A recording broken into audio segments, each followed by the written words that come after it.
જો તમે બહારના રાજ્યમાંથી ગુજરાત નર્સિંગ કાઉન્સિલમાં રજીસ્ટ્રેશન કરવા માંગતા હોય તો તમારે આ ઇન્ફોર્મેશન કામમાં આવી શકે છે।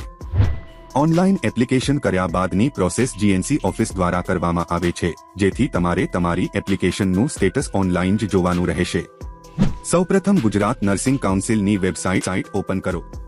ત્યારબાદ યુઝર લોગિન પર ક્લિક કરો। ત્યારબાદ તમારો યુઝર નેમ અને પાસવર્ડ ટાઈપ કરી લોગિન પર ક્લિક કરો। આ બંને ગ્રીન ટીક ઓનલાઈન એપ્લિકેશન તથા ઓનલાઈન ફી ભર્યા બાદ તરત બતાવશે। આ ગ્રીન ટીક તમારા ડોક્યુમેન્ટ જીએનસી ઓફિસમાં પહોંચ્યા બાદ થોડા દિવસમાં જીએનસી ઓફિસ દ્વારા ટીક કરવામાં આવશે।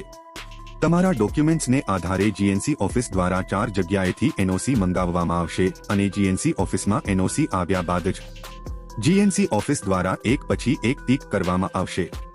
જો તમારી 4 જગ્યાની બધી જ એનઓસી જીએનસી ઓફિસમાં મળી જાય ત્યારે એક પછી એક બધી જ એનઓસી પર ટીક જીએનસી ઓફિસ દ્વારા કરવામાં આવશે।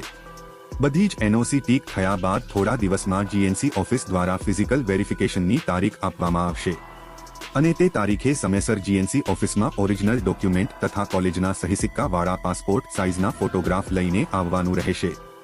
ફિઝિકલ વેરિફિકેશન કરાવ્યા બાદ ગ્રીન ટીક જીએનસી ઓફિસ દ્વારા કરવામાં આવશે।